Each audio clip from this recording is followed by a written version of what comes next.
Notre sujet aujourd'hui, c'est le changement. Question immense et complexe qu'on ne pourra pas, bien sûr, aborder, épuiser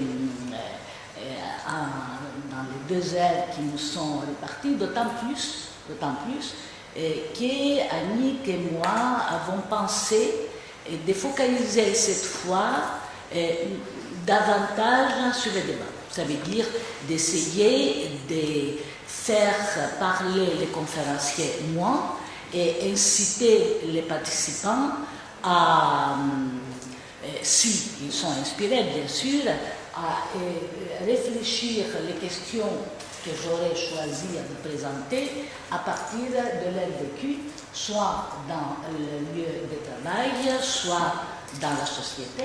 Nous sommes aussi, à part d'être travailleurs, nous sommes aussi citoyens, et soit dans les lieux des familles.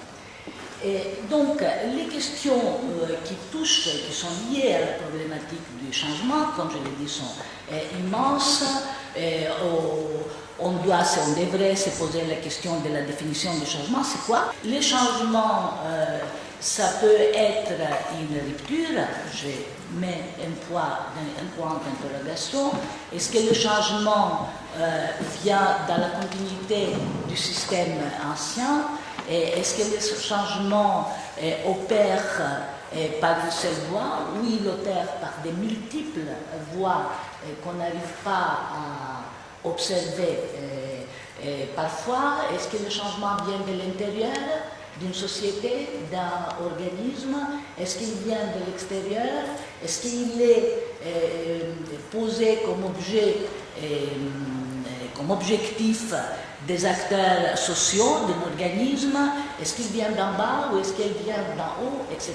Ce que je me propose de faire avec vous, c'est d'aborder d'une manière rapide les questions liées à la définition, les questions liées aux voies qu'empruntent le changement, comment ils procèdent, et certains, pas toutes, et toucher un peu ou surtout plutôt les changements venus de l'intérieur. Ça veut dire que ce que je vous propose de discuter le plus à fond, c'est comment le changement vient de l'intérieur et quelles sont les conditions pour que ces changements soient, disons, plus ou moins effectifs.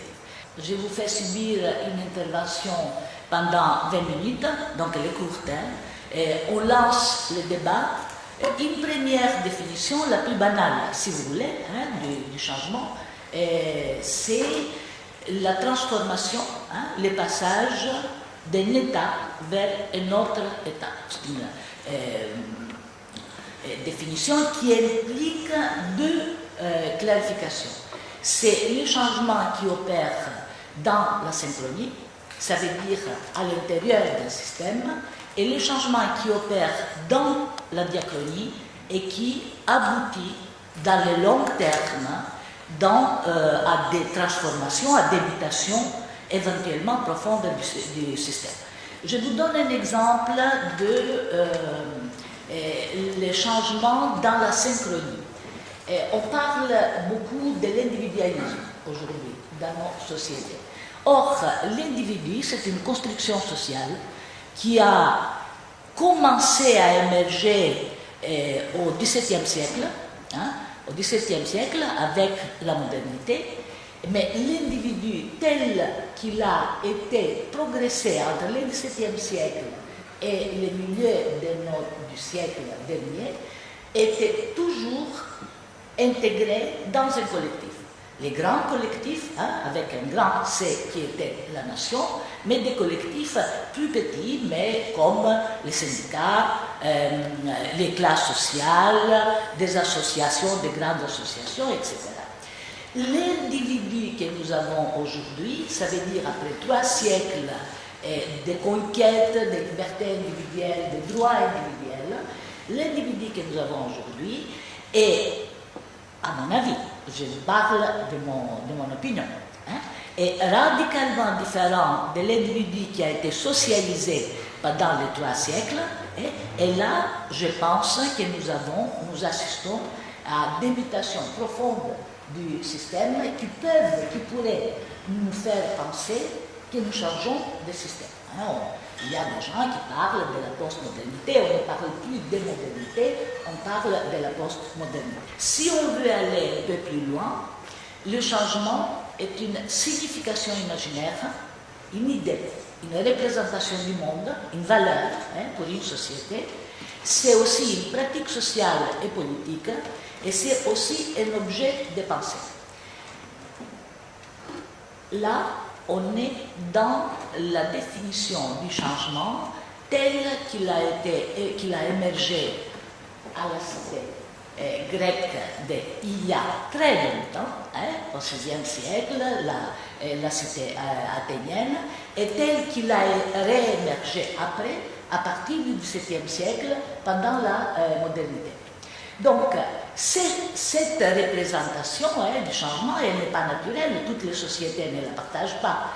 Cette représentation du changement est liée à deux autres représentations.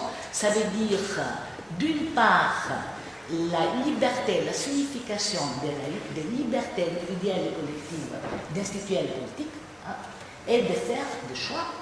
Et liberté que les sociétés n'avaient pas auparavant et que beaucoup de sociétés de la planète n'ont pas aujourd'hui, et d'autre part avec une capacité collective et individuelle de se projeter dans l'avenir. Donc, cela dit, c'est pour continuer un tout petit peu la réflexion qu'on a eue avec Andréou Solé, cela dit donc, cette signification imaginaire du changement et la pratique politique et sociale du changement, et le fait que le changement est un objet de pensée des humains, c'est une spécificité occidentale. Comme nous disait Andréou l'autre jour, il y a des sociétés qui ne valorisent pas le changement, qui trouvent aberrant qu'on creuse des tunnels dans la terre-mère et que surtout ils n'ont pas la pratique sociale du changement. Pourtant, toutes les sociétés changent. Il n'y a aucune société qui ne change pas. Donc ça, c'est mon premier point. Et la question que je me pose depuis longtemps, et je voudrais bien que vous m'aidiez à répondre, est-ce que nous sommes aujourd'hui, en Occident, en France en l'occurrence, dans une perspective où le changement est valeur, où il est posé comme objet de pensée et où il est posé comme objet de l'action sociale et politique liée à des choix sur ce qu'on garde et ce qu'on abandonne d'un système. Et mon deuxième point, c'est la manière dont intervient le changement. On parle souvent de la rupture ou de la continuité. Et ça veut dire qu'on parle souvent d'un changement posé comme rupture par les dirigeants. Je pense à la révolution russe ou chinoise qui prétendait apporter l'homme nouveau, créer un homme nouveau. Et à mon avis, le changement n'est jamais rupture. Le changement vient toujours du système qu'on se propose de changer pour une simple raison. Parce que les changements opèrent à partir des matériaux socio-historiques qui sont là, à partir de la culture qui est là, par exemple le rapport au pouvoir, le rapport au savoir, le rapport au travail, le rapport à l'individu, le rapport à l'activité économique. Il part toujours à partir des structures sociales et politiques qui sont là, comme il part à partir des institutions et des acteurs qui sont là. Et là,